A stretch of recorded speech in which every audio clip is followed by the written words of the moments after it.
So welcome everybody to Hawaiian IANDS for our special talk, Inside NDEs, OBEs, Parallel Lives, and After-Death Communication with Maren Muter. Maren's a multiple NDE'r, metaphysician, certified neuro-linguistic programmer, master in eco-regression and eco-meditation, author, and teacher.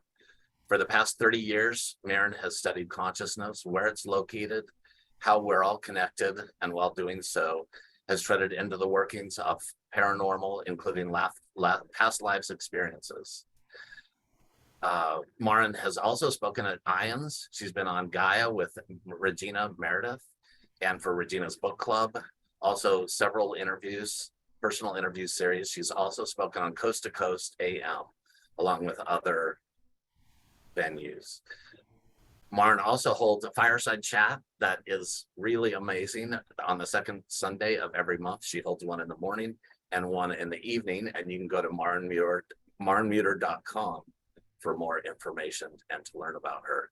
So with that said, welcome. Thank you. Thanks for having me, and thank you everybody for coming this evening. It should be interesting. I have everybody on my screen so I can see everybody, and there's quite a few people, so it's nice to see you. Let's see. We have a lot that we're gonna be talking about this evening, but a little bit more about myself, I guess. Since we're here with IANDS, I'll talk a little bit about my near-death experiences to get the ball rolling, and then we're going to look at several things. We're going to look at the beginnings. How did this life start? How did our universe start? And did they start in a similar fashion? We're going to look at the third dimension, what it actually means to live in the third dimension. We're going to look at our electromagnetic makeup and the chakras, and how the chakras actually aren't as blocked as you think they are. We're going to look at the veil, how that's made. We're going to talk about translating information from our consciousness into this life experience. And when we talk about translating, we're talking also about the translation of near-death experiences and out-of-body experiences, and how sometimes that might look very, very scary, or sometimes that might look a particular way, a way that you expected it, or maybe even possibly a way you didn't expect it. And after that, if everybody makes it through that, we're going to look at different types of after-death communication, and then also, for fun, we're going to look at different variations of hauntings. That's us in a nutshell this evening. But one thing I do want to say is it is very, very helpful to me if you ask questions. So the more questions you ask, the deeper we can go in. I tend to feed off of the energy of your questions, energy of the room, rather than just being a lecture kind of girl, because I'm not really a lecture kind of girl. I'll get really nervous. Look at me. So that's it. So my first near-death experience was about 3 years old, and I used to travel way out, way out, and I've done this since I was basically born. I would go out as far as I could possibly go out, away from this body, to explore what I would see on the other side of the veil. And quickly, why I would do that is because for some reason, we'll talk about frequencies, and we'll talk about the muting of different frequencies when we look at the veil. But part of these frequencies didn't close all the way for me. And so I see life almost holographic. And then I actually have to take that information and say, okay, I want to see what it looks like on the earthbound existence. So when I was 3, I would just go and venture out. And on one of these particular nights, and the other thing is I have an extraordinarily low blood pressure. So my blood pressure is so low that sometimes I'll go into the hospital, like when I was pregnant, and they'd be like, how are you even alive? It's that low. So when I relax, or if I travel out, I actually have put myself into cardiac arrest several times, not meaning to, not by choice. It just happened. My body just said, okay, we're done. We don't need to be here anymore. So when I was 3, I started traveling out, and I went out farther and farther and farther, and I could feel my breath get heavy. And when I mean by that is I could feel gravity pulling my rib cage and my lungs down towards the back of my body into my bed. And I could feel, as that gravity was pulling down, I could feel my heart becoming very, very quiet. Very quiet. But I was a child, and I was like, oh, okay, I'm just far enough away that I can't really hear it that well, or I can't really feel it that well. And then all of a sudden I was like, oh, something is amiss. And I turn around, and I say I turn around. It's not like I was going in one direction, but for visual sake, I turned around and said, oh, I need to go home. So I start trying to head back home, and it was very hard. And it was to the point where I actually couldn't get there. It was almost like there was a barrier blocking me. So I'm swimming, I'm pulling myself back. And what was happening at that time was my father was actually reviving me. And how he knew to check on me, he had just gotten back from Vietnam, and I would knock on the wall. I'd go 1, 2, 3, and my dad's office was on the other side of the wall, and he would go 1, 2, 3. And on this particular night, I wasn't knocking. And so he double checked me on his way out of the office, and unfortunately found me. And I only bring up that he was back from Vietnam because that must have been, he was already around tons of death and dying, and to have him walk in on a child that's not breathing and needs to be revived must have been very scary for him. For me, it was just a confirmation of things that I was already seeing. So it wasn't a scary experience. It wasn't anything. It was just kind of like, oh, I got to go back to camp, and camp being this earthbound life. So that's happened to me a couple other times. Twice more as an adult, that were where I would actually need to be revived. And it usually happens while I'm asleep because my whole body will just kind of shut down. But one time it did happen, or it started happening, so this would be kind of a quasi fourth time, when I was in Home Depot and I was standing there, and all of a sudden the whole world went away. And I was like, oh my gosh, how am I going to get home? I'm like, home? What is home? What does that mean? Where is home? And I don't know what happened. I think it had to do with some of the fluorescent lights, when they kind of buzz, that kind of sends me into almost a stroke sometimes. And I think that's what happened. And my body just went, and it short circuited, and I was out. So those are my near-death experiences. And each one was a confirmation of what I was seeing and what I see in my everyday life. So it was more validating than it was awakening for me. And it was also very interesting for me to see the translation and how my brain actually translated some of the information that I was getting into this life experience here, which we'll touch on that in a little bit. So I am going to start with a little opening, and I normally don't read, but this is going to be part of my new book that's coming up. And I thought, oh, you guys could be a couple guinea pigs because it opens exactly where I want to open this talk. So it's called The Explosion, and this is the very first part of the chapter. So bear with me, please. My hands held on the handle while my forehead rested on the back of them. Light illuminated behind the yellowish glass inside the heated oven. On the rack, a baking sheet with 12 somewhat evenly scooped blobs of chocolate chip cookie dough. From the moment the cookies crossed my mind, the makings showed up, kind of floating around inside my brain, ready to catch them. The bowl, the long wooden spoon, all of the ingredients came out of nowhere. It didn't seem like they were there at all before my thought. But now all of a sudden there was utensils and everything was there, like the thought produced the material.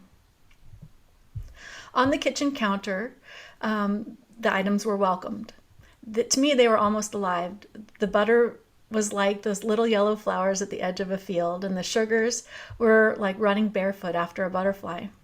The white sugars like the clouds against the sky, and the brown sugar like the moist earth beneath the grasses. The baking soda was kind of like the parent guiding the direction of the rise, and the eggs went with the words from the little red hen. "I shall do it myself," said the little red hen, and she did. The sticks of vanilla soaking in the jar were like trees of the dark forest, and the salt, well, that was dangerous. Too much and it burnt your tongue, and fought the caramel underscore of the cookies when done. As for the chocolate chips and the flour, those two ingredients meant we were almost ready. The flour folded into the butter mixture, making the concoction soft and full. It wrapped the chocolate chips, but never incorporated them like it could everything else. It was like the dough was there holding these amazing pieces of chocolate, protecting them in the heat and sharing them with each bite. Warm or cooled, the chocolate chips also displayed the crust and crumb of the baked dough as if it were every bit as important, because without them, the cookie wasn't complete. But the heat, the sun, that made the next part like magic. Standing in the cool outer space of the kitchen, I opened the oven door and placed the cookie sheet, all dressed up with the scoops of dough inside. And then I waited. At first, nothing much too happens. It's like the oven, the cookie sheet, the dough, me, everything took a big breath and held it for a few seconds. And then we got started. The outer layer of the dough began to melt, spreading as each layer followed suit. It was smooth and wet looking, and the chocolate held its shape. It was as if one were sitting at the top of a slide, and your heart is a mix of anxiety and excitement as sprinkles of bravery tickle just outside your lungs. You don't know whether to laugh or scream, and somewhere, out of nowhere, courage touches your back and you slide like the chocolate chips into the melting into the dough. Then a few minutes in, something happens. A magic millisecond where a transformation takes place, a switch or a change. It happens so incredibly fast that if you blink, you long miss it. It happens so quickly, and then the expansion, or whatever it is, slows to a watchable rate. And that is until the burn approaches, where the cookies turn from just right to something else. It is that first switch, that moment that I watch for each time. Even today, 50 years later, my hand still holds the bar of the oven, and my forehead still rests on the back of them, and my eyes watch intently through the glass into the illumination within the sun's oven, within the oven sun, trying to catch this moment, to go inside the magic. When inside this moment, the dough becomes a cookie. Is a cookie the only place this transformation happens? No, it's happening around us all the time. Is the cookie the best representation of this? No, probably not. But it is an example we can use with a grain of salt. One reason I am talking about having a recipe is that nature doesn't do things to trick us. Nature gives us clues on how things work every moment of every day on every scale. Rather than cookies, we can look at the germination of plants. Like the cookie, there are certain things that have to happen in order for it to germinate. We need favorable environment conditions for germination to take place, and this includes everything from proper nutrients, soil depth, to the amount of water, temperatures, for germination to be initiated. Water imbibition is absorbed one substance or another. For example, the uptake of water through the seed through the membrane. At this point, the seed absorbs the water and swelling begins until the seed splits open. So I'm going to skip a little bit here. But much of this process takes place underground where we cannot see it. It is shielded from the external world and protected. If we weren't able to dig up the soil or see a plant seed in a glass container to watch its process, we would observe it as one day, suddenly, in an empty spot of soil, a plant just popped out of nowhere, right through the dark soil from what seems like nowhere. For animal development, this is very, very similar. Both animals and plants need to have the right environment. There is a magic moment for all of us, just like in our cookie example, filled with the proper ingredients and the environment becomes a cookie. Our moment, however, is more like the green flash of December's sunset along the Big Sur coast, where in order to see the flash appear, the conditions have to be just right, with clear, unfettered skies, no haze, no clouds, no obstruction of view, and a very distinct edge of horizon. And then the sun sinks or rises, and I know in Hawaii you guys get this too. And under these very special conditions, a burst of green light will appear for a mere speck of time. And when you, or when we, are created, we set off a burst of energy that sparkles like a firework against the dark evening sky, marking the onset of creation, the creation of our very own, very unique particle. Okay. So that is where we came from, once upon a time. And I wanted to share that because the universe was created the same way. So we look at the Big Bang experiment, or the Big, no, that's a show and I've never ever seen it once, but Big Bang theory. And it looks like something came out of nothing. But on the other side of this Big Bang is a whirlpool. And we kind of see this whirlpool as a black hole here. And these black holes can form in the middle of space, and they can also form from an imploding sun.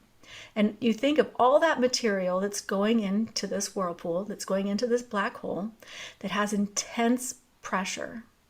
And the pressure is so intense, and it keeps going, that it actually surpasses heat and becomes very cold. And as it comes down, and it comes down to this funnel at the point of where we would call the point of the black hole, it's actually going to invert this ingredient.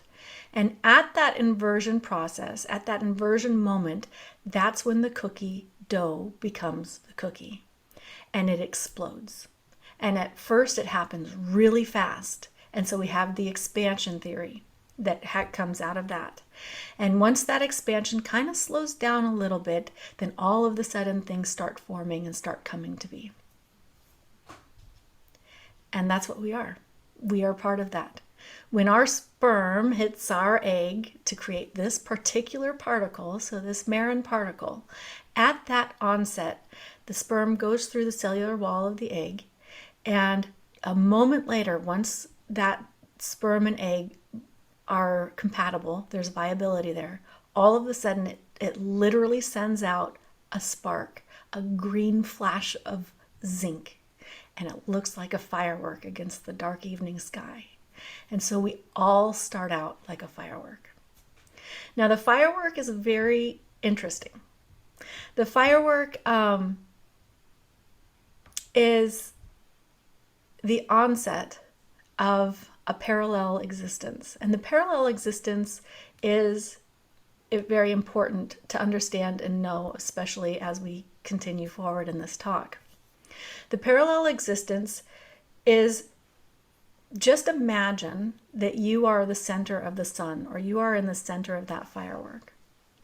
And every ray that's coming off of that sun, or every ray that's coming off of that firework, is a different potential of this life. Meaning that one trajectory, there's a potential chance that you would be miscarried. There's a potential chance that you would have been aborted. There's a potential chance that you were stillborn. There's a potential chance that you grew and you had childhood cancer. There's a potential chance that you were hit by a car. There's a potential chance that you became a bank robber. There's a potential chance that you became an underwater basket weaver. There's a potential chance. All of these different potential chances. And your single particle, when we look at the world of quantum theoretics, your single particle can be witness and be in every single one of these rays at the exact same time.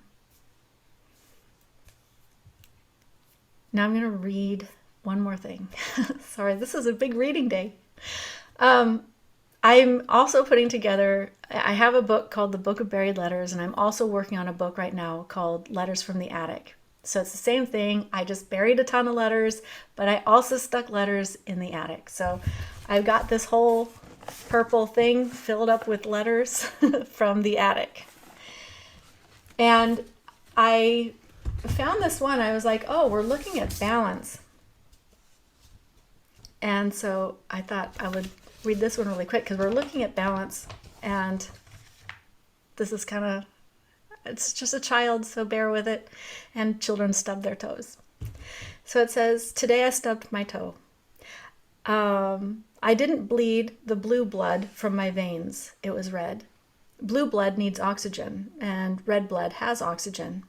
Even in our bodies, there is balance. So it's bad handwriting. For all the blue blood, there is red blood. A constant ebb and flow, where the red blood becomes blue and the blue becomes red over and over again, until you stub your toe or get a cut or something. And then the blood leaves your body, and it oxygenates. This is a big word for about an 8-year-old. And then it becomes no longer useful, so it dies. But it lived all the life. It gave life. It left life quietly. Blood didn't hurt when it died, just the body hurt. It was kind of like when someone dies here, it is those left behind that hurt. Okay, that wasn't exactly where I was going, but it was an example that we need balance here. So even our body has to have balance. We have to have, for every blue blood, we're going to have red blood. So there's a constant balance. And when we look at the parallel existence, it actually creates balance. So right now we're viewing. So we're actually just viewing this. This life literally is kind of like a hologram, and we're just viewing this potentiality of this particular ray, of this particular life experience. So Marin's life experience is experiencing 1 trillion different things simultaneously. And every single one of those has a little eyeball, a little vantage point, and it's watching what's happening down this particular trajectory. And for some of us, we might be on a trajectory right now that feels very out of whack. It feels very imbalanced. It feels very unfair. It feels as though no matter what we do, we can't get ahead. Or maybe some of us are having a really great experience and we're just thinking, oh, well, life isn't too bad. At least it's not too bad yet. For every one of these life trajectories, there is its balance. For every blue blood trajectory, there is a red blood balance. And that happens 1 trillion times. So we are going to die, and you've probably heard this historically, you're going to die 1,000 deaths. And sometimes people translate that to, we're going to come here 1,000 times and have to get it right. So we have to come back and relive our karma and come back and relive things and do things that we didn't do in the previous life. And it becomes pretty convoluted because when you come here, how in the heck are you supposed to know what you're supposed to do? I mean, literally, you're coming here blind, and heaven, or the other side of the veil, or whatever you want to call it, is supposed to be this glorious, kind, wonderful place. And it's not going to send you down here to trick you or to fool you. And that would be like, oh, well, you've got karma, or you've got these lessons to learn, and good luck figuring out what it is, because you're going to be here in eternity trying to figure it out. Nature isn't cruel like that. It's not trying to trick you. So we live out these multiple trajectories so that at the end of this existence, when this single particle is done, all of those experiences come together and we get to live, meaning we get to feel it, we get to experience it, we get every yin and yang of this life. So if we were cruel and mean to somebody on one trajectory, we were treated cruel and mean on another trajectory. And that way, all of a sudden, we have a depth of understanding. And we have played out all of our karma so that this life is whole, total, and complete. It's not going to carry over. You're not being punished for it. You're living a whole, total, and complete life. And the reason this is important is because it creates something that is deeper and more powerful than love. Love is an earthbound term. This feeling or this emotion or this experience is so great that when you do hear people come back from a near-death experience or even potentially an out-of-body experience, and they say, I can't describe it, and then they just weep. And it's because there is no translation that one life trajectory can give, that the earthbound experience can give. So that's one thing I wanted to say was that. And I'm looking to see where I'm going next. Hold on. I don't know where my little thing went. Oh, there it is. Okay. Beginning of the firework. Okay. I don't normally have notes, but I just want to make sure that what I told Shaun I was talking about, I'm talking about. Okay. Let me interrupt just real quick because a lot of people are really curious because you had this amazing childhood. So people are asking, what did your parents and family think about when you were writing these things and your experiences? That is a good question.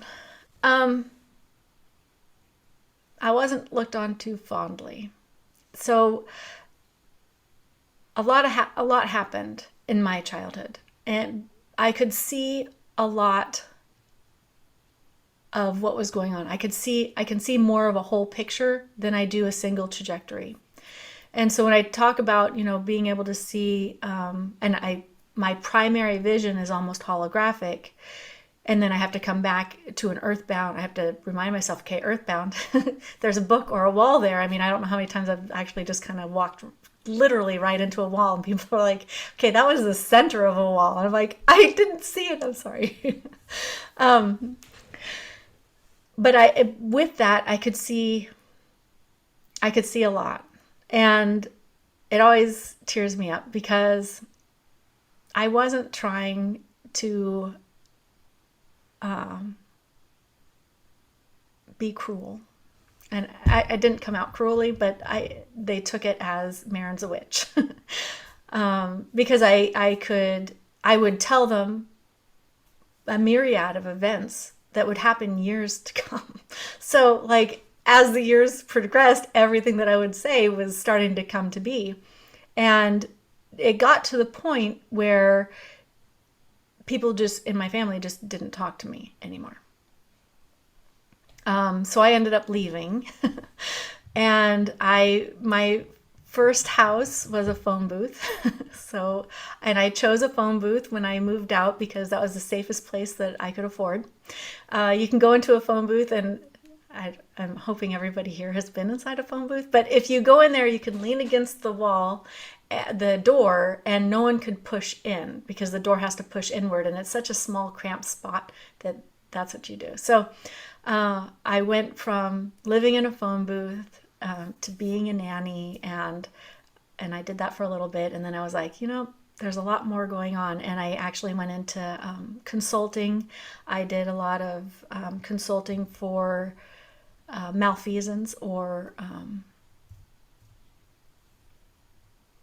people that didn't treat others kindly, and also for corporate malfeasance as well. So I did a lot of consulting for a couple companies that not for the company, but to find and turn in bad guys from a company that were stealing and millions and millions and millions and millions of dollars. So that's the kind of stuff I did. But during that, I started making chocolate, and I found that when I would go into meetings that were tense, if I brought chocolate out, all of a sudden, even when it was a really rotten, it just kind of threw people off just enough. They're like, why are you giving us chocolate? And it would kind of calm everyone down. And so then I was like, oh, there's a lot more to chocolate than that too. So chocolate is a whole other thing that I did.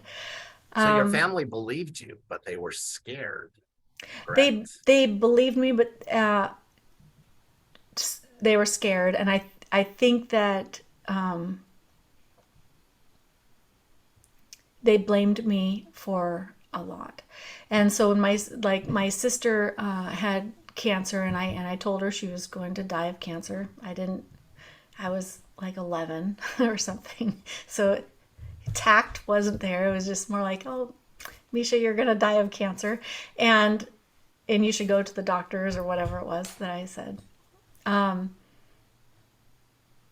she never spoke to me again until her deathbed. I went out. I was living in Washington State, and she was actually still in the Portland area, but she was in Washington. She was in Vancouver. And I went out, and I sat with her, and we told stories, and she wanted to hear the story of the Flower Lady, and I was kind of telling her a little bit about the story of the Flower Lady. And she wanted chocolate. She wanted my chocolate. She says, Marin, I want some of your special chocolate. And that chocolate, again, is a marker throughout my whole life. But I am in love with chocolate, I think. And it's more of a fairy tale chocolate. And then she asked me, and this is something I don't normally talk about, but she asked me why I gave her the cancer. Or I wished it on her or something. And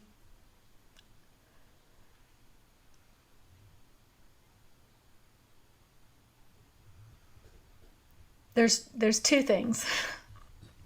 One, I didn't do that. And I remember after telling her, sorry, I'm going to be pink. When I was 11, that I would take it. I mean, I remember laying it. Just give it to me. Just give it to me. I'll take it. And, I never breathed that to anyone. And on her deathbed, she went to sleep. And I had washed her hair, and I gave her a back rub, and I, it's just not a wonderful story. My brother came to me, and he said, Marin, you are not welcome in this house, and you need to leave.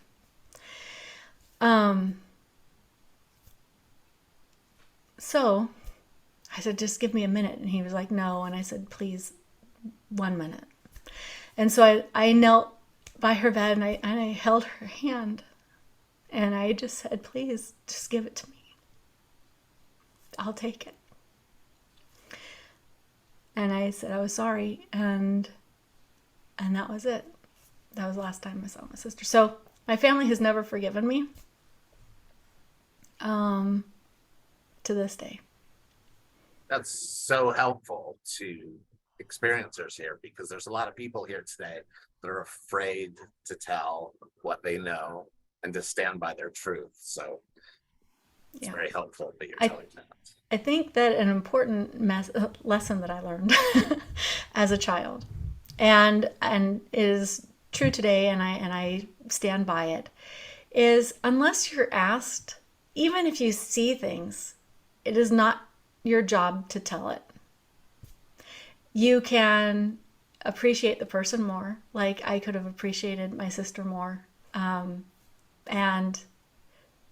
savored every single moment with her, which I did. I mean, I still savor her today as I do things. I think of her, I talk to her, but it's not anyone's job to say what they see, unless they are asked specifically. So if my sister had said, after I gave her the back rub and found the cancer, if she had said, Marin, what did you see?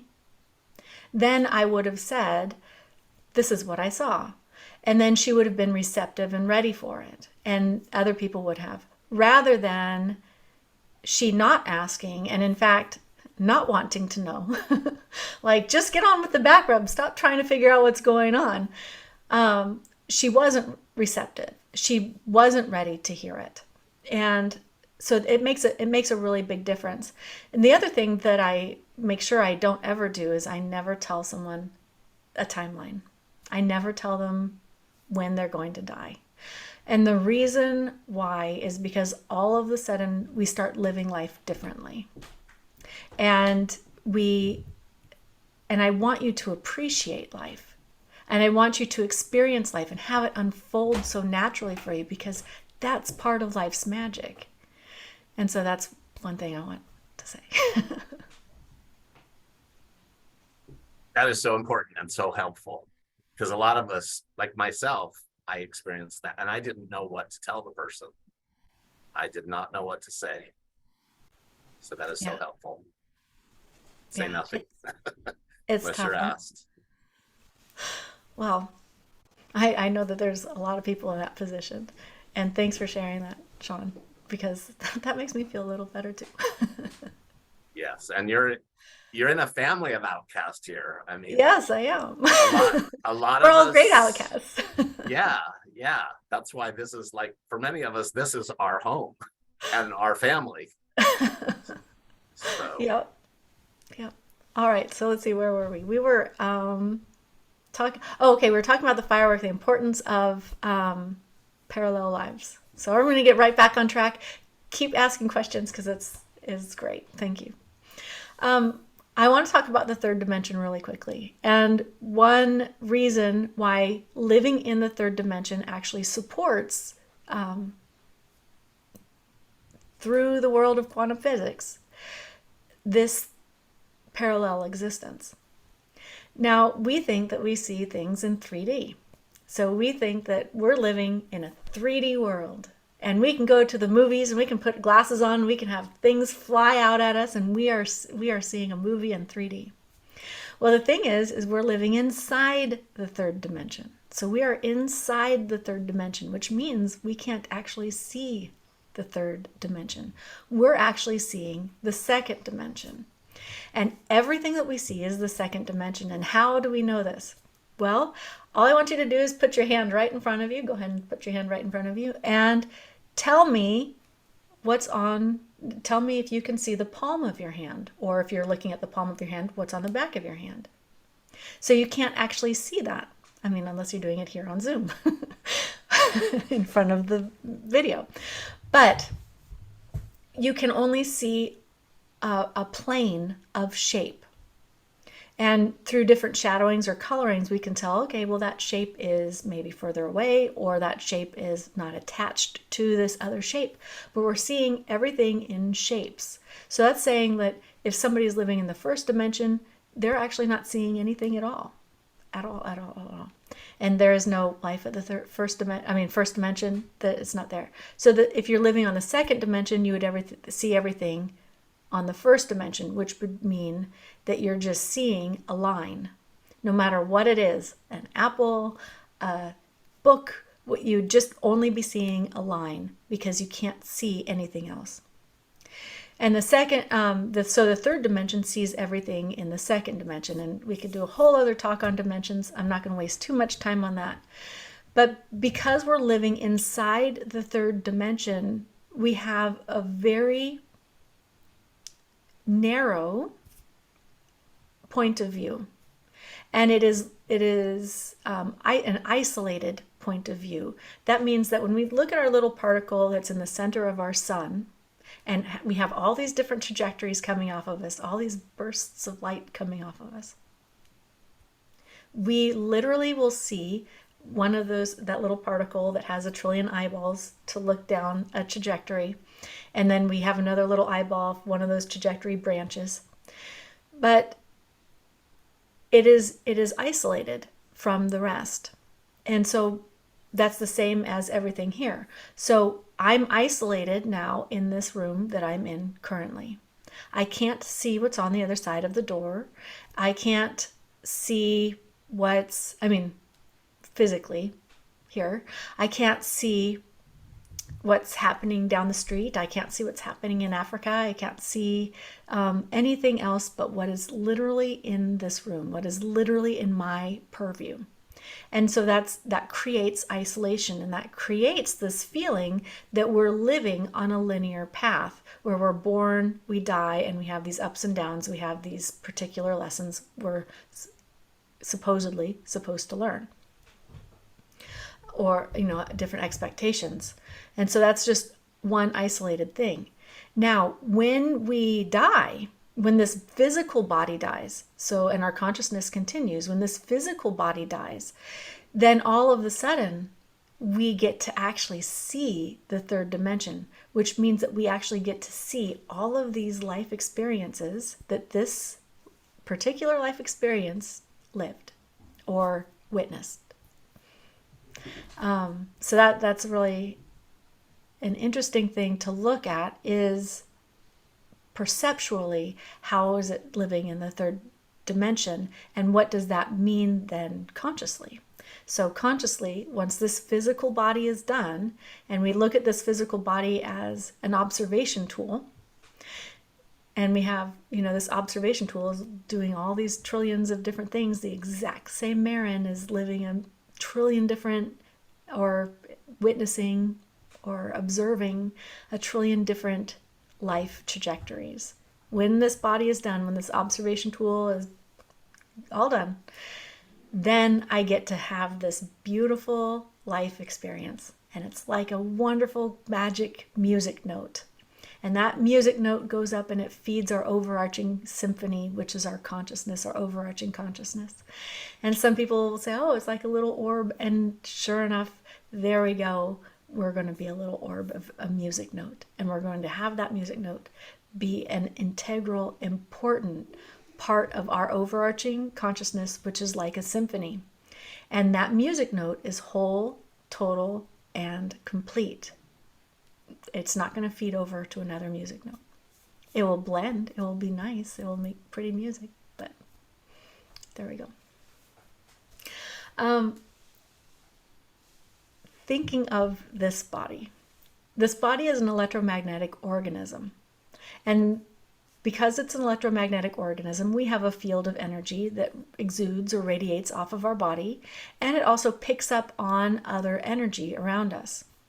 Now, there's a ton of energy around us. I mean, there's so much energy around us, and there's so much energy on this other side of this veil that, how in the world are we going to be able to figure out what is important or relevant to our life experience here and what we really don't actually need? And so that's where the veil comes in. And a lot of people, when they're thinking of the veil, they think maybe the veil's on the other side of the wall. I got to get through this veil. I can't see the veil, but it's right here somewhere. And if I could just breach that veil, I can see everything, and I can have this great connection with my consciousness or my higher self or whatever you want to call it. Well, the only place the veil is for you is your brain. That is the only location of this veil. And when we're in utero, there really is no veil. Our brain is still in development. We have a whole bunch of pathways. We have a whole bunch of reception points in our brain. And those are open. And so our consciousness is just observing the development of the body. And when we're born, all of a sudden, and I mean, there's a lot going on inside utero, because we have to figure out, what the environment we're going to be born into is, and there's a lot of information that's coming in that way. But when we're born, what happens is these frequencies, I'll just call them frequencies today, in our brain mutes all of it. So it disconnects or mutes all of these other frequencies around us. And what it's going to do is it's very slowly, in its own time, start navigating this life here. Meaning it's going to start saying, okay, is this relevant information? Well, what's the first thing that we need to do? We need to actually learn how to communicate. And the way that we're going to learn how to communicate is crying. And so once we figure out a certain cry, a certain pitch, and we can regulate that pitch to say, I'm hungry, or to say, I'm uncomfortable, or to say, I'm lonely and I want you to pick me up, or to say, I'm really mad.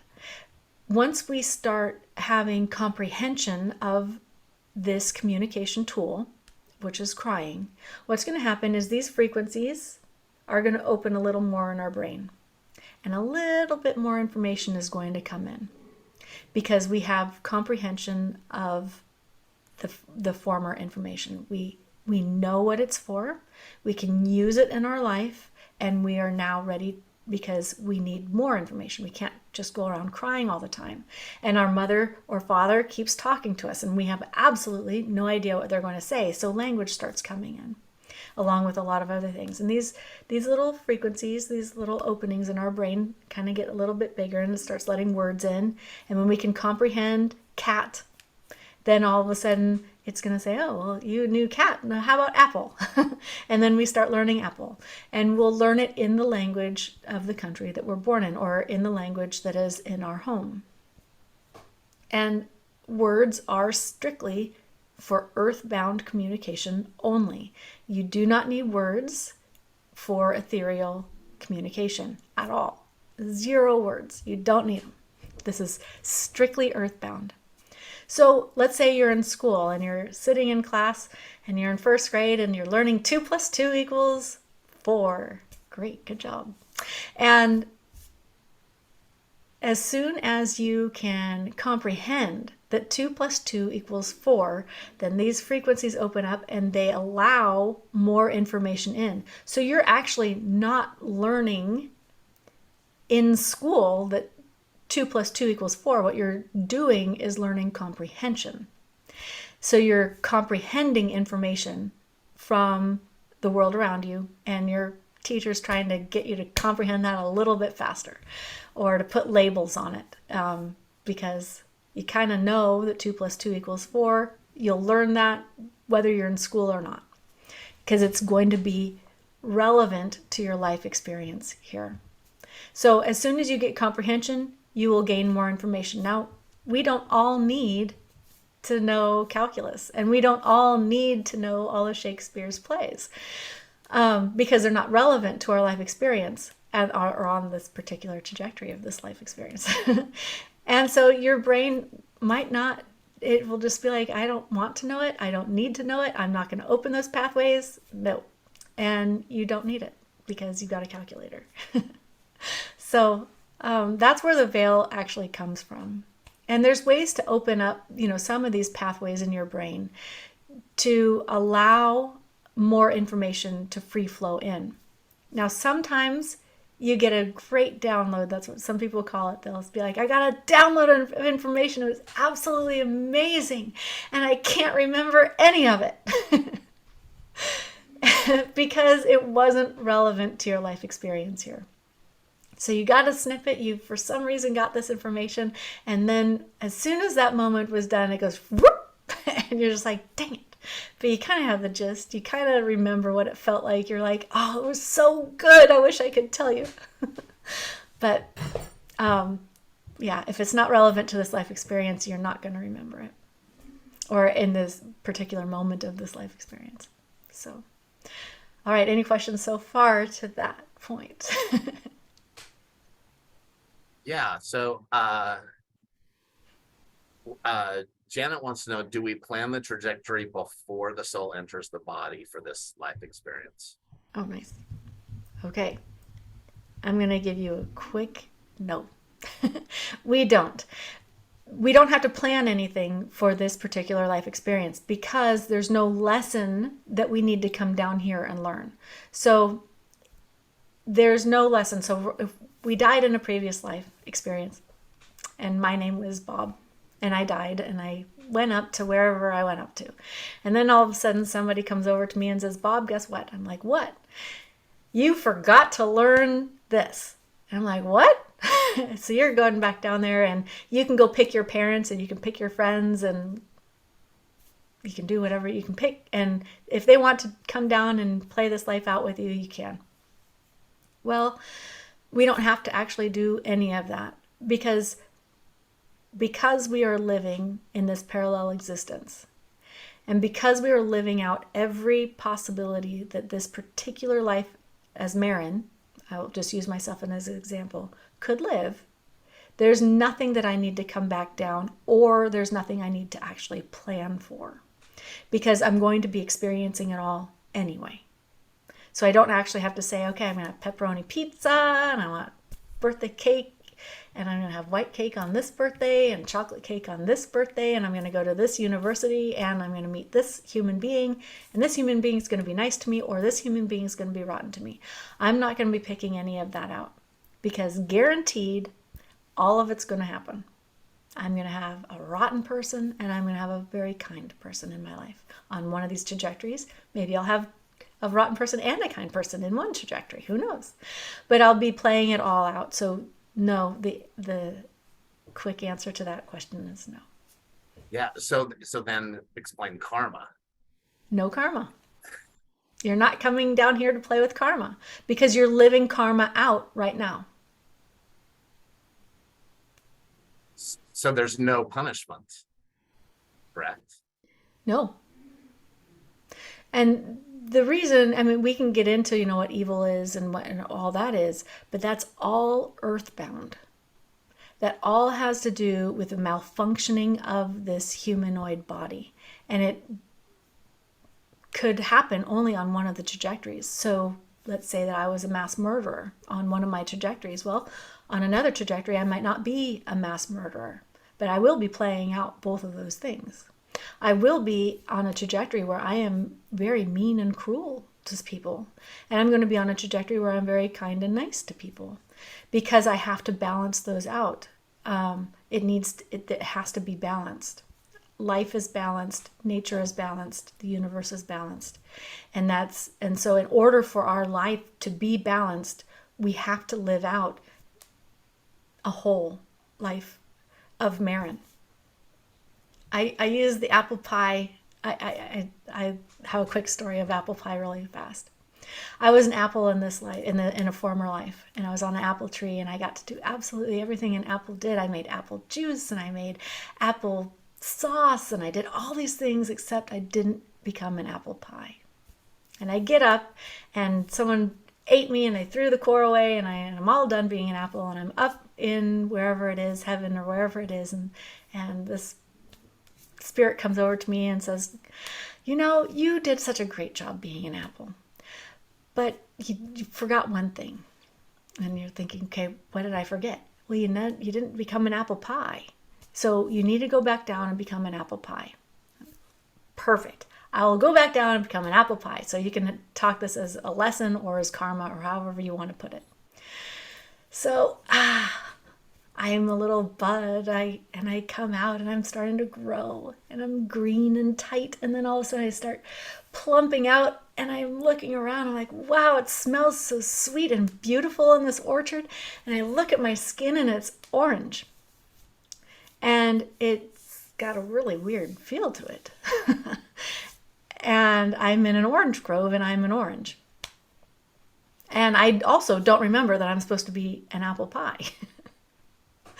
So now I'm feeling like there's something missing in my life. And I go and I talk around to other oranges.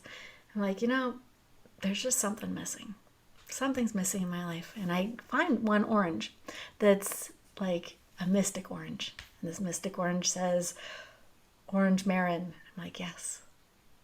You forgot to be an apple pie. I'm like, what?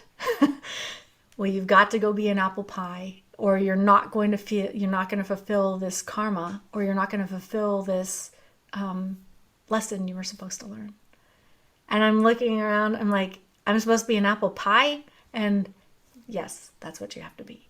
And I'm an orange. There's no way. I mean, even if a farmer squeezed me into an apple pie, I will not experience what it's like to be an apple pie. Also, if I even came back down as an apple, I might have been Granny Smith prior, and now I'm a Jonagold, so I can't possibly play out that apple, what it's like to be an apple pie as a Granny Smith. So karma doesn't carry over. There you go. The end. And so people are wanting to know, did this all come from the NDEs? Was it before the NDEs? How did you get this information also? And then where is it being downloaded from? Your higher self? Where? Okay, good questions. I've basically known it since the day I was born. And like I said, I was born kind of like in this weird in between veil. So these pathways in my brain didn't close all the way. And the best example to share this is to look at savantism. Now, we have children that are born and they, at 2 years old, can draw better than, a master. And you have children that are 2 years old that can read or know math. There's children that at 4 or 5 years old can understand calculus. They can understand physics, all these things. And there's no way that they should know this information. And this is because when they were born, for some reason, some of these pathways in their brain didn't mute. So it's not that, you're never disconnected, they're just muted pathways. And for me, for some reason, some of these pathways didn't close all the way. And they remain open to this day. I mean, sometimes I can force quiet them.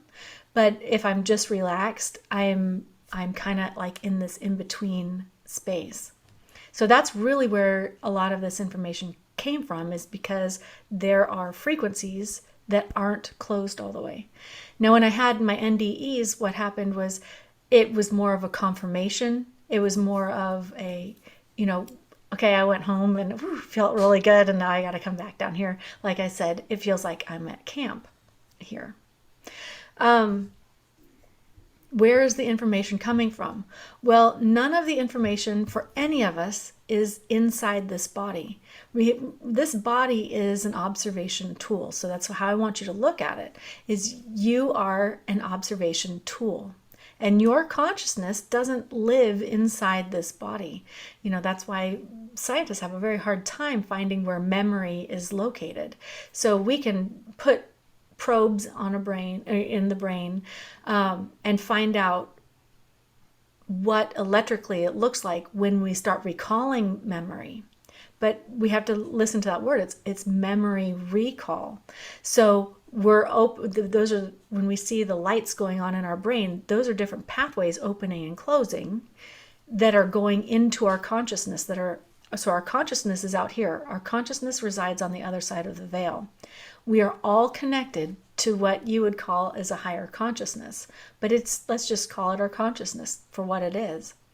And if we look at the consciousness as a symphony, and this life as a music note, this observation vehicle that we're in, and this life experience is a music note, and it just goes up and feeds our consciousness up here.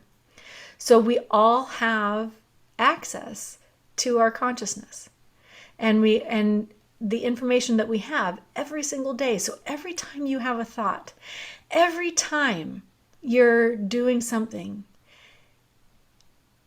know that thought, no matter how minuscule you think it is or how non-important you think it is absolutely magnificent, because that's showing you and telling you that you are directly connected to your consciousness, to your higher consciousness.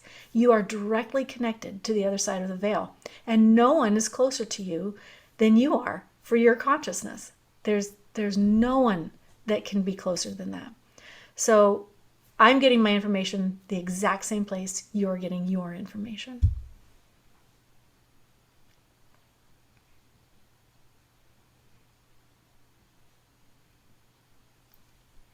Hi, Mike. Hi. I have a question. Could I ask you? Sure. So during your interview with Regina Meredith, you said, in quote, "There is nobody connected to the other side of the veil closer than you.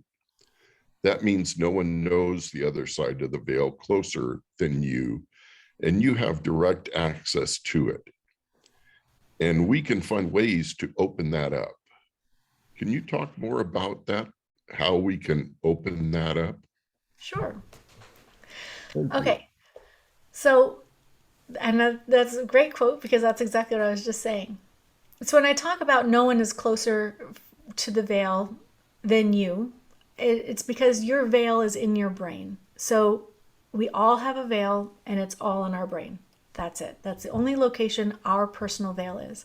Once we get to the other side of the veil, all of our consciousness can communicate with each other. We can be having a conversation, and we can, eavesdrop into that from this earthbound life. But out there, it all works the same. Nature isn't making a trick or a joke out of it.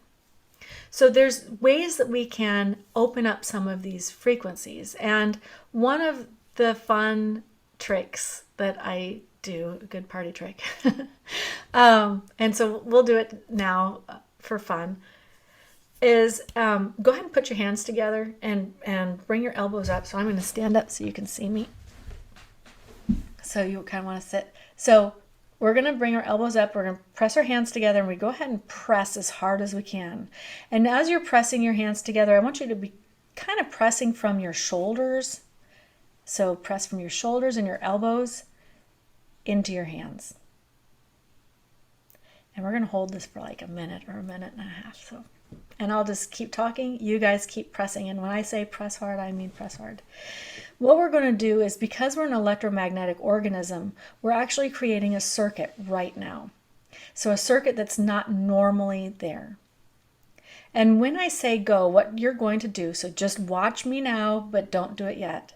You're going to drop your elbows, and your hands might fall down forward a little bit. Keep your hands together, relax your wrists, okay, relax your hands, and then very slowly, you're going to start pulling your hands apart, very, very slowly. So go ahead and keep pressing, pressing, pressing. As you pull your hands apart, slowly, once you get about 1 inch or 1.5 inches apart, when you breathe in, you're going to have your hands separate a little bit more.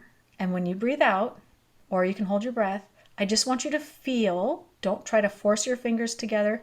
I just want you to feel if there's tension between your hands. And then again, when you breathe in, you're going to pull your hands out just a little bit. And then when you breathe out, or if you want to hold your breath, just see if there's tension between your hands. So we have about 30 more seconds.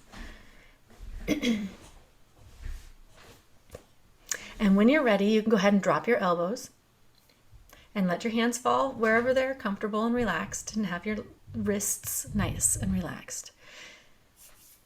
So when you're pulling your hands apart, you're actually pulling from your elbows.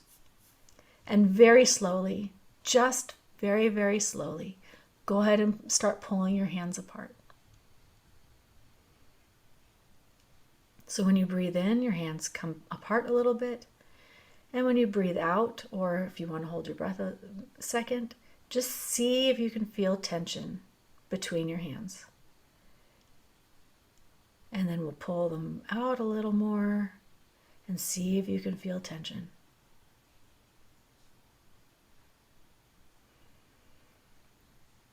Now, I know some of you have played this game with me before, and sometimes we get about here or farther, and you start feeling this energy become pliable.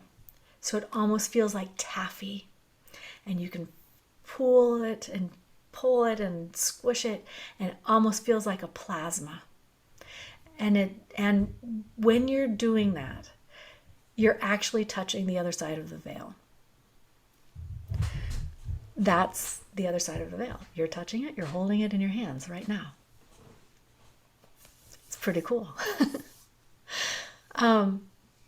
So how do we open up? So you guys can keep playing and keep practicing, and I'll go ahead and keep talking. So how do we enable ourselves to open up some of these pathways in our brain? Well, this game, this hand game, sometimes, you can rub your hands together before you do it if you want to, try to incite more connection if you want. But the more you play this hand game, the more you play with this plasma, you won't actually have to have your hands touching and pressing hard. You'll be able to just call it. And then all of a sudden you can just call it and feel it. You can actually pull it up, and you can actually bring it up here, and you can start feeling that plasma around your neck.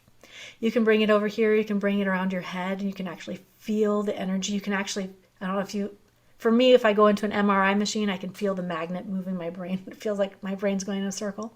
But you can take this plasma and you can do the exact same thing because we've polarized this energy. And we can actually feel it moving around the current in our brain a little bit. Now, after you get familiar with this even more, you'll be able to incite this energy without having to use your hands at all. Sometimes I like to think of Mr. Miyagi from the Karate Kid. You'll see him, he's like rubbing his hands, and it's really, really hot. And then he sticks it on Daniel's knee, and Daniel's knee is all better. Well, it's not necessarily the heat, it's the electricity, it's the frequency that he's putting in there. So he's actually creating current of energy and feeding that energy into Daniel's leg. So kind of like Reiki. But we can incite this. Other ways that we can do this, that we can actually open up some of these pathways, is when I do meditation sessions, I always start the same way. And I tell people, I want you to go ahead and keep your eyes open, and I want you to sit and relax, and go ahead and just relax. Relax your shoulders, relax your hands, relax your arms.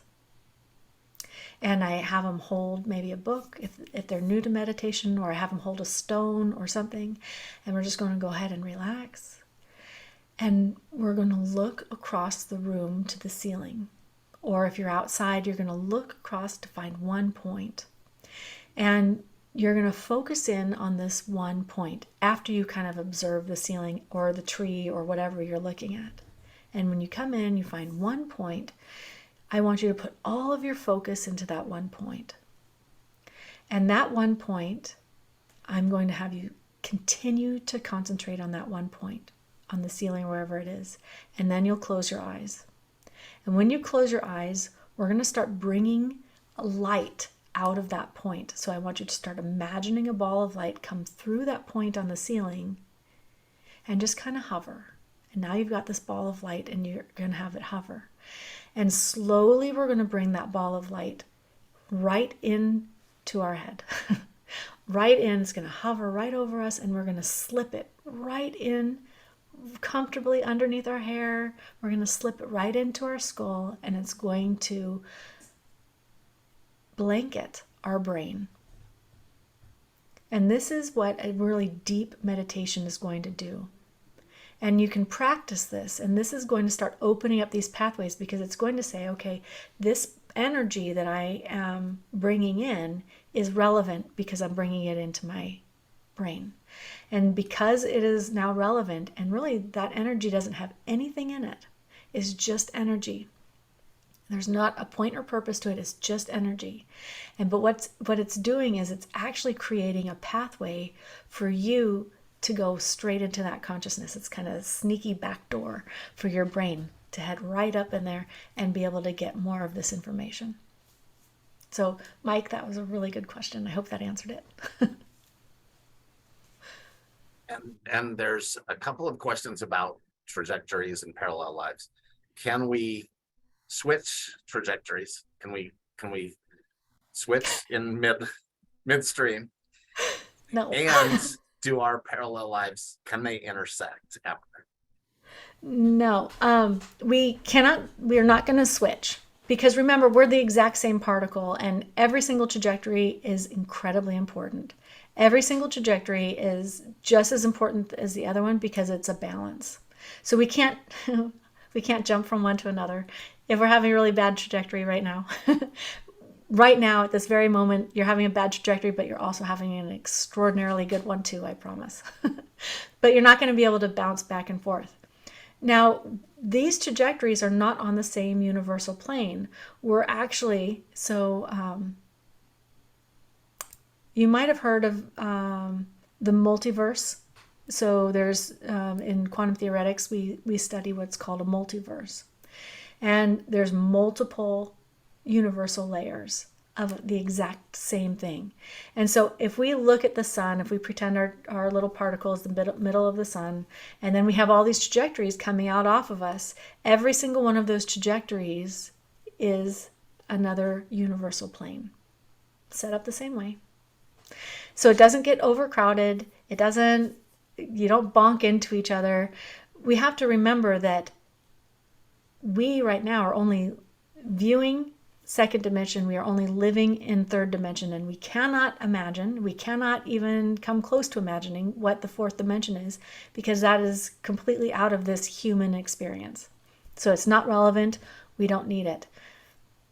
But what we can say is what the fourth dimension might view down in the third dimension, but there is so much more out there that there's plenty of room. So I know that some people are like, aren't we going to get crowded? If all these parallel lives are going on, you're not going to get crowded.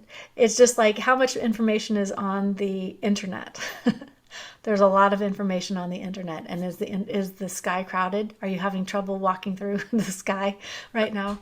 No, because it's running off of something different. And there's a lot of, and each one of us has a computer going, and each one of us is pulling information. And so all of that information is there. And so whatever you're experiencing now, you can't sidestep it. Go through it. You're not going to Embrace sidestep it. it. Yeah. And if it's really hard, and if it's really bad, step back just for a moment and observe it. Because when we learn to observe life, then all of a sudden we have more intuition, we are more peaceful, and we have a calmness about us, no matter what the storm is. So I had a woman the other day email me, and it was just really sweet, that she said, you know, how is it that you can go through some really hard, terrible times in your life and still have somewhat of a childlike quality? And I was like, I don't know how to answer that. But I would say that the key to that is observation. And also the key is observation, and that every single thing that is happening around me, or every thought that I am thinking, is my confirmation that I'm actually connected, and it reminds me that I'm observing this particular trajectory. I'm observing what it feels like to hurt. So recently I broke my leg last year, and there's a reason why I will not ever go under a general anesthetic again, or have any anesthetic. No matter what the surgery is. And that's because the last time I did that, I woke up and my son was dead. So I went in, everything was fine. I woke up and I'm groggy, and I pick up my phone and I get the message that my son died. So I was like, I'm never going under anesthesia again. So last December, I broke my leg. And I did a really good job at breaking my leg. So I had to get up and I had to walk like a quarter mile back to the house. And I hobbled around on it for a day or so, thinking, yep, this is more than a sprain. And I go in, I find out I have to have surgery. And I said, okay, well, I'm going to do the surgery, but I'm not having anesthetic. I'm not doing that. I'm going to be awake. And they said, what? And so the anesthesiologist was next to me, and we spoke, and I said, if it's too much, you go ahead and give me something. But I stayed awake during it. My body naturally fell asleep a little bit during probably some of the harder times. But then I woke up and continued talking to the doctor and the anesthesiologist. And so through observation, through being able to step back and observing what the human body is going under, or what's happening to the human body, it almost helps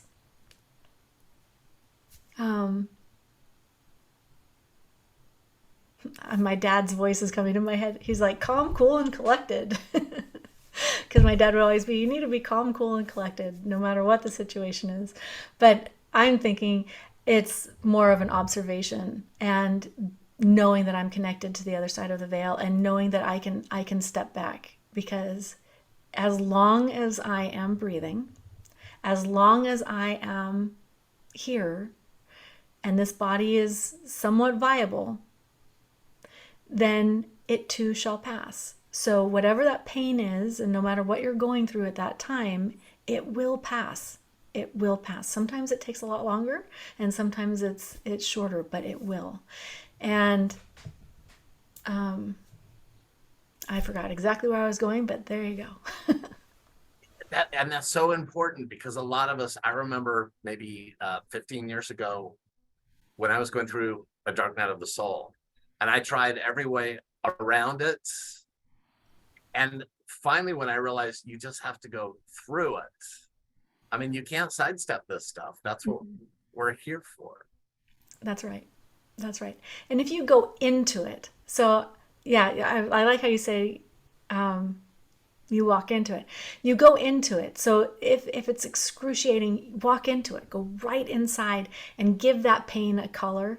Give it some shape. Give it some light and walk right into it. So if you're imagining that ball of light from the ceiling that we were talking about earlier, go inside whatever feeling that is. Because when you get inside that feeling, all of a sudden you're protected. It's like a shield. That's like the magic that nobody tells us. Yeah. Like, embrace it. What is it here to teach us? And all of a sudden, it's your friend. But don't even worry about what it's to teach us. Yeah. Because all of a sudden, then you're trying to label it. And the second you try to label it, you make it 10 times worse. So go inside it. That's why I say give it a shape, give it a color, give it an energy, give it a, whatever it is, but try to keep words out of it. Because words allow you to cling on to things. Have you ever had that Ferris wheel in your mind where you're like all the bad things that have happened in your life and all the people that are making you mad, and you can't get off this Ferris wheel in your brain because you're labeling every single one. I'm so mad at, I'm really mad at this, I skinned my knee, I spilled my coffee, I did all these things. And because you're labeling it, you're holding on to it. Yeah. The second you remove vocabulary, the second you remove the words, and you can just give it shape, and you look at it in our two-dimensional viewpoint, then it's not going to hurt. It's not going to knock you senseless. Now, sometimes, like when my son died, I died. I would say that was the most profound death experience I've ever had, because I wanted more than anything to leave this body and go find my son. I just wanted to go find him and bring him back and put him right here and hold him. But and it was really, really, really a surreal experience, because I had to go inside this nuclear bomb. And inside it, and people, I ask, it must have been devastating, and it was devastating, but at the same time, it's one of the most beautiful experiences I have ever witnessed in my entire life. Absolutely stunning. And beautiful and stunning don't always mean joyous. But it's absolutely stunning. When I went inside this explosion of life, this explosion of whatever happened, it was like a nuclear warhead. I saw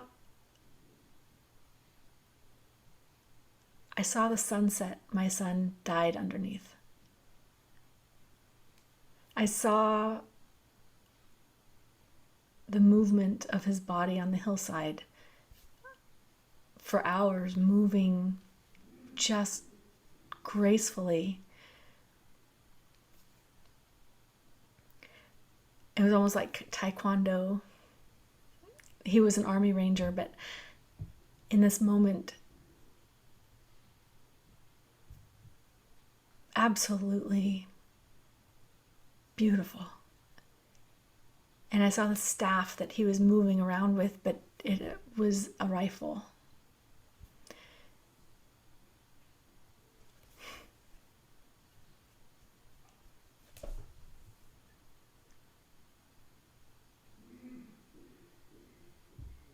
And I remember I was in yoga the first time I was able to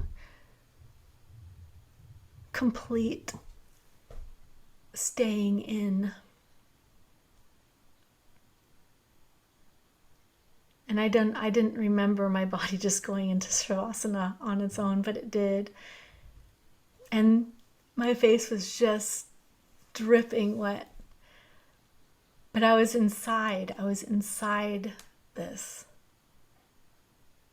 And I was with him so he didn't have to do it alone.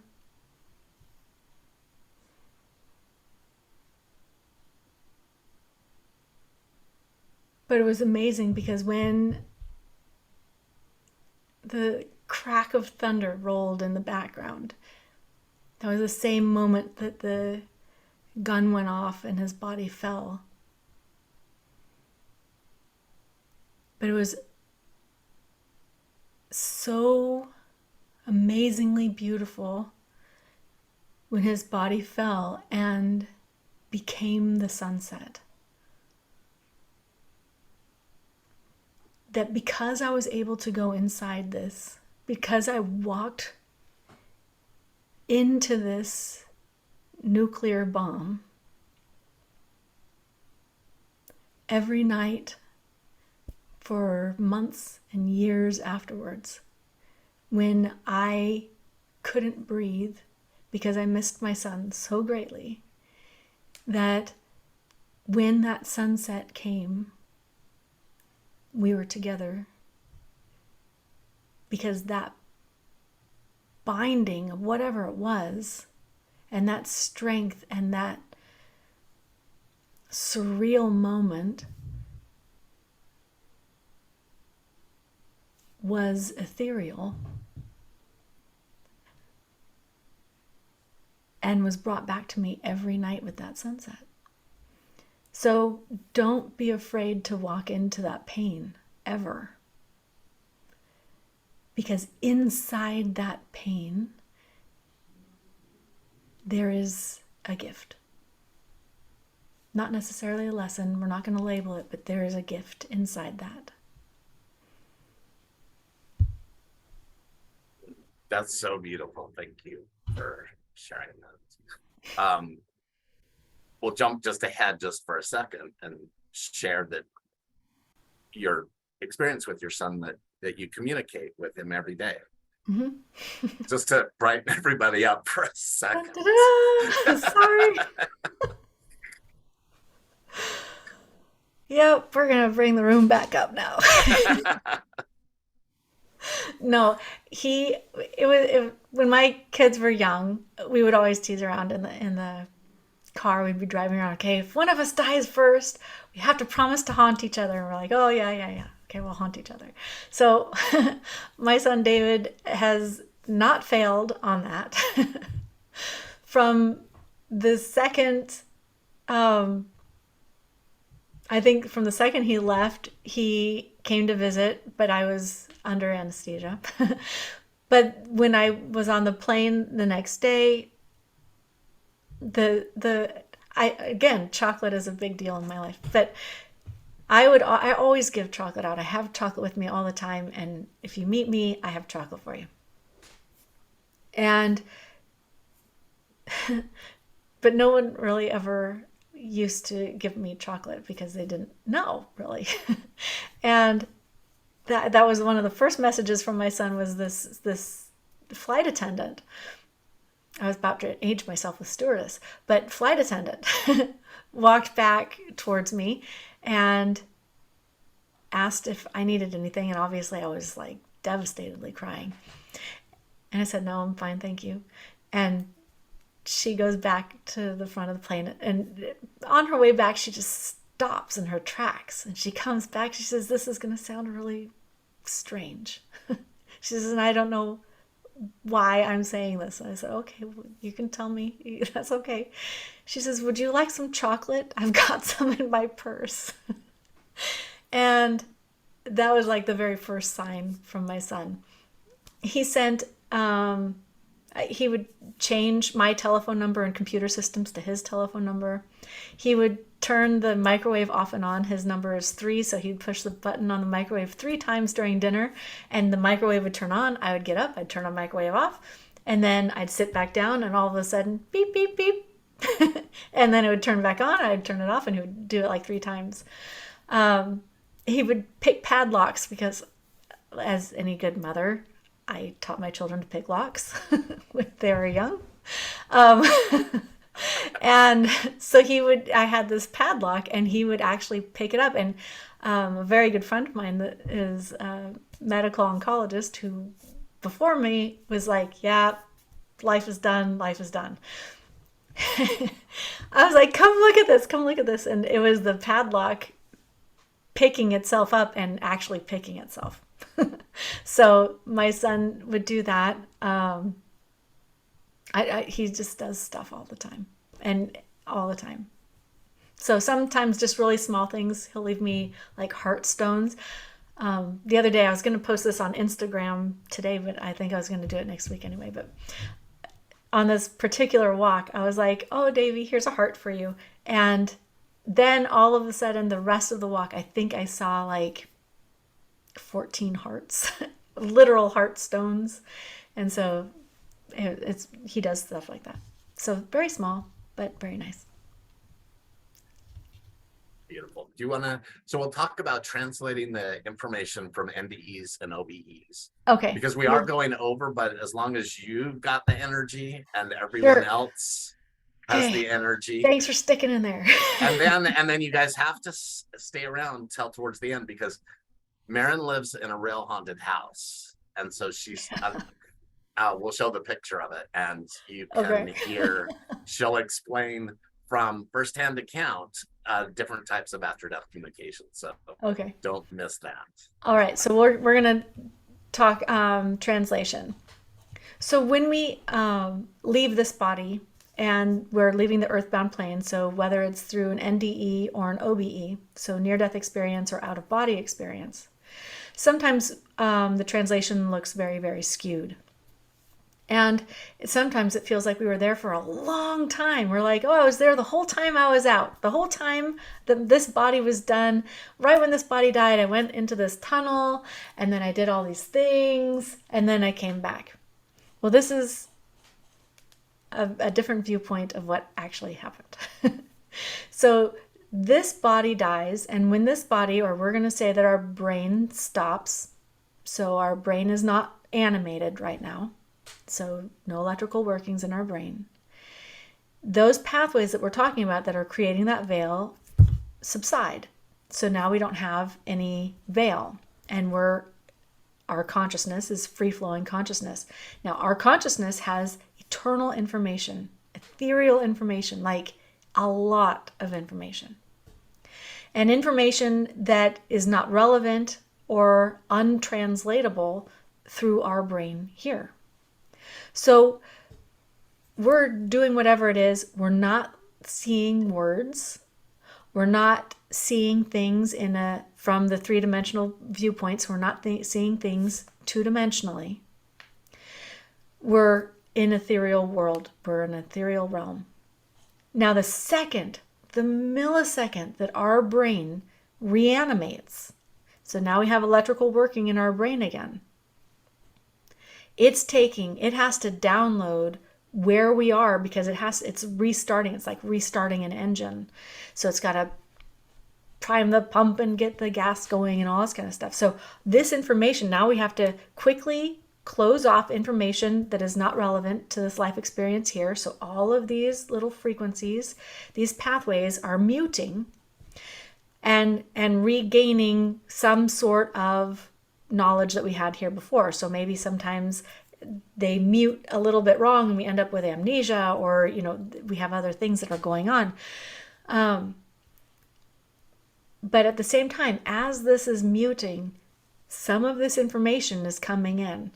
And so we have to take this information, this energy, these frequencies out there, and translate them into something that is recognizable here on this earthbound stage.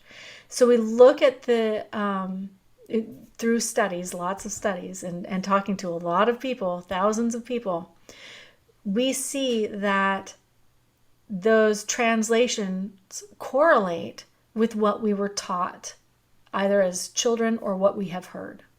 So we might see Jesus, or we might have seen, I don't know, Buddha, who knows. We'd see different things.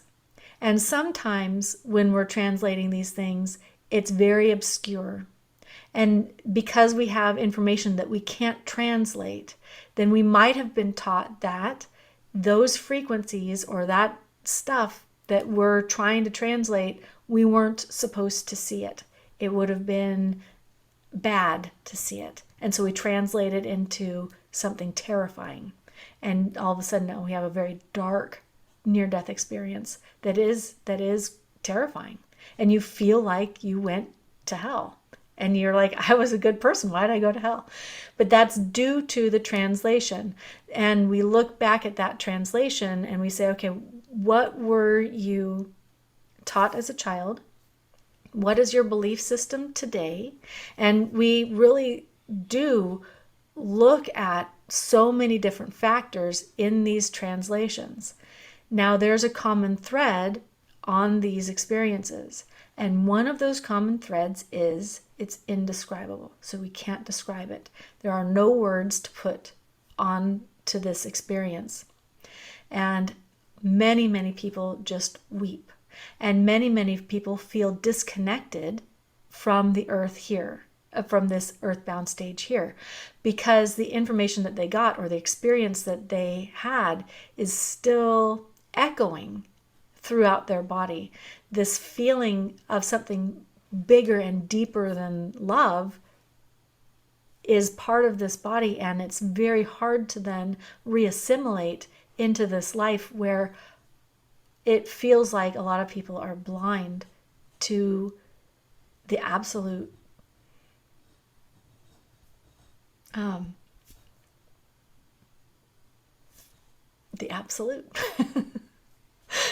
was going to try to explain it more, but I don't think I need to.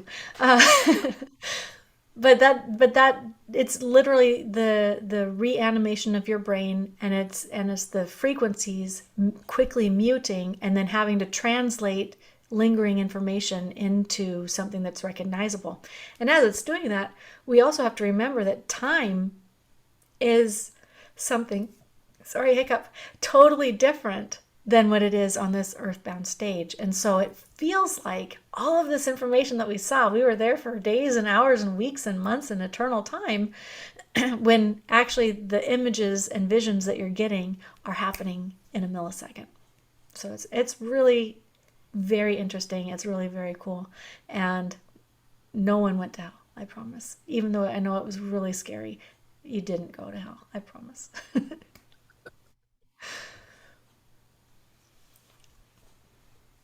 How is that? Perfect. Good. Perfect. So, do we want to talk? Should we show your house first? Sure. Or, well, why don't you tell us about it while I find the photo? Okay. And then I'll share it. All right. So I live on a mountaintop, and the house, the majority of the house is newer built, and then the stonework is obviously, it's stone, so it's ancient stone. And there's spiritual imprinting in this stone, and the stone was actually quarried from the land itself. I know, I'm wondering if we should actually put that up. But can they see it or no? Yeah, I mean, I'm wondering if we should actually show it, but nobody can find their way there. It's hidden. It's on the mountaintop. It's not something I normally talk about, but so The stone is quarried from the earth. Now, where I live, there's a lot of history out here. And some people say, okay, well, how in the world could you have spiritual imprinting if the majority of the house is newer built, in the last 30 years? Well, you have to look at the history of the earth, and you have to look at the history of things that were happening around here. And imprinting is one form of haunting. And an imprinting happens when we have, it would kind of look like this. If you sat down on your bed and you made your bed really great and it was nice and tight and you sat down on it and you stood up, you can see your bottom imprint on that bed. Now that doesn't mean that you are still sitting on the bed. That means that you've left an imprint of yourself on that bed. Now imprints can move, and they do a lot of repetition. So maybe you're living in a haunted house and you have people walking up and down the corridor or the hallway over and over and over again. That's a spiritual imprint. There's nobody stuck in limbo. There's nothing that you need to do to get them out of that. That imprint will fade. Just like if you were to sit on your bed, your bed will poof back up a little bit and that imprint will fade over time, especially when you start getting more energy and stuff over the top of it. So you hear about haunted bars in Boston or, wherever else. Those are spiritual imprints. Now, the other thing is called a conscious attempt at communication. Now, I have a lot of imprints here. So I have a lot of disembodied voices so if people were to come here, you would hear disembodied voices. Usually it's a feminine voice. It's still eerie, but it is disembodied. And an example of that is when I was doing the remodel last year, the contractor was here by himself while I was at a doctor's appointment for my leg, and he didn't think I had left. He didn't, we got in the car and we drove off. He was like, "Are you guys here?" And we were like, "No, we're at the doctor's." And he searched the whole house for these women that were talking. He says, "I can't really hear exactly what they're saying." He says, "But their voices are like they're standing next to me." And he walked through the whole house. He was like, "That was scary." He said, "I didn't want to be a part of that." And then a conscious attempt at communication is what somebody would associate with after-death communication. So if you lose somebody and they're sending you a bird or a butterfly or a stone or, turning the microwave off and on, but not really that far yet, little signs, that would be a conscious attempt at communication, and that's called after-death communication. Now, that's the exact same thing as poltergeist activity, which is a conscious attempt at communication. And if we look at the poltergeist as we would a 2 or 3-year-old, a mischievous 2 or 3-year-old child, that's how we're going to get the poltergeist activity. So we have a conscious entity. Now, the conscious entity is part of this overarching consciousness that they once were, and they have the symphony, but they are thinkers. Your consciousness thinks. It has thought, and it can be jovial, but it also wants to get your attention. So let's say that it's 100 years ago, and I had lost my son 100 years ago, and I started getting these hints at communication, and someone told me, "Nope, there's no such thing, and if you're getting those things, it's evil. You need to have your house saged, you need to push them away, get them out of here." And so you quiet them down. And they're like, "Fine, that was no fun, and I just wanted to say I love you." But they don't really have a message. They just kind of want to say, "I love you, I'm okay." So I move out of the house and the next person moves in. And this conscious entity, my son, is sitting there going, well, and he's not stuck in the house or anything. He's just looking back going, maybe I'll get these people's attention. And so he throws a book off the wall, and it actually gets their attention. The person goes, "What? Did you just see that? Seriously, a book just fell off the wall." And now the consciousness up there that's trying to communicate down here is like, "Ooh, that worked. That was really great."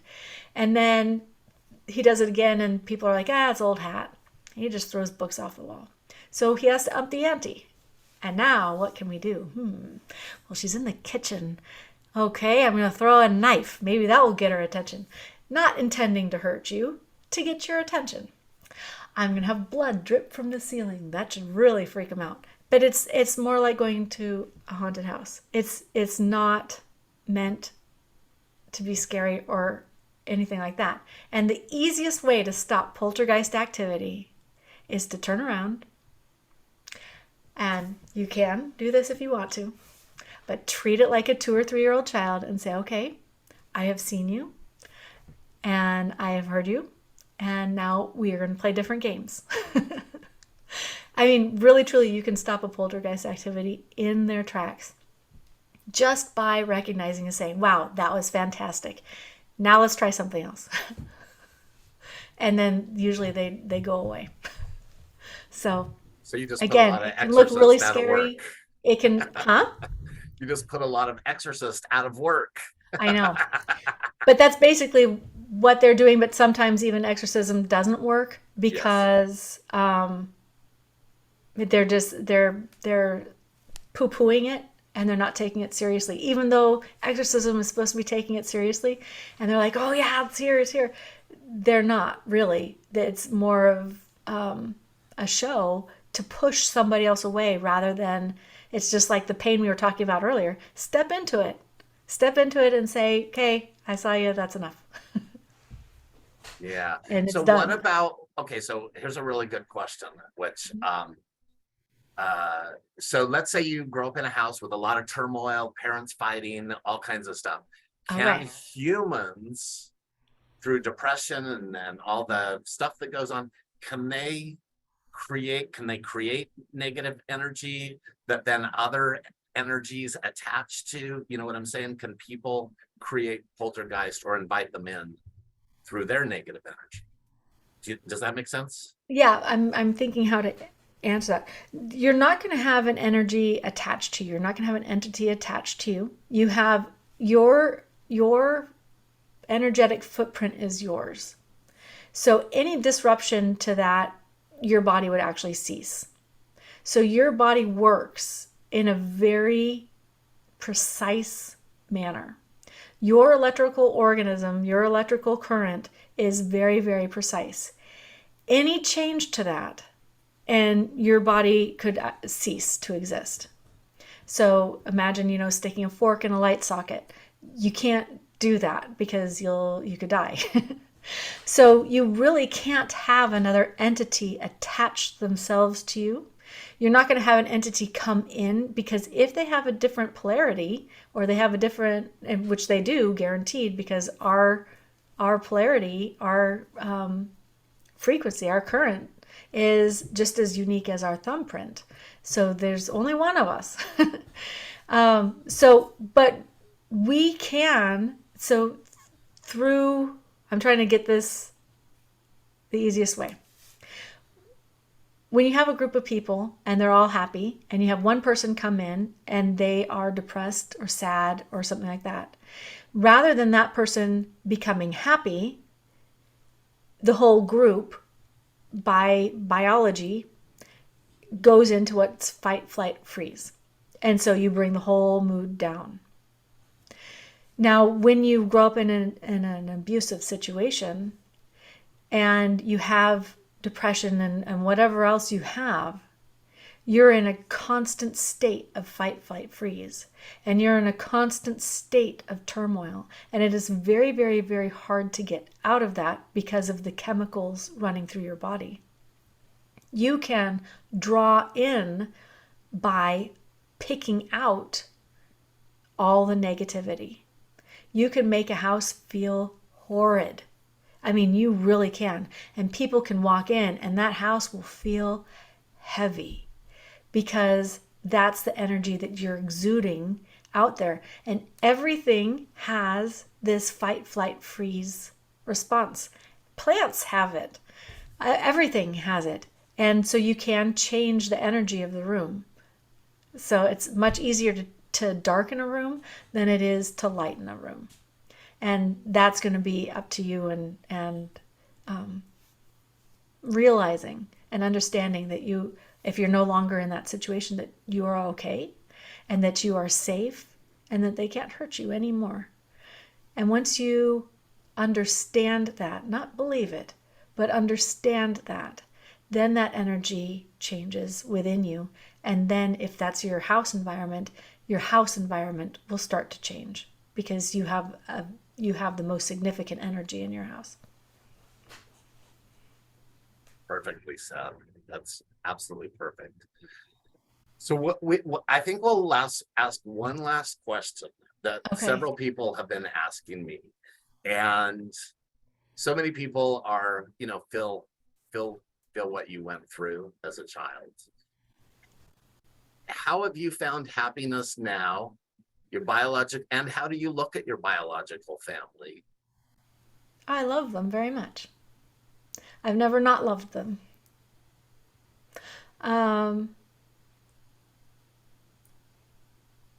I think I've always been a pretty level, I guess, calm. It's not like I'm jubilantly happy and I'm not depressed. I'm just here. And I've kind of carried that with me all the time, for whether I fell out of a tree and skinned my knee or had a whole bunch of different events happen in my adulthood and my childhood. I'm able to do that because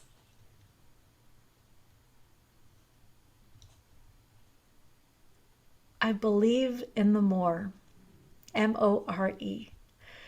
And I understand that every single moment is absolutely precious.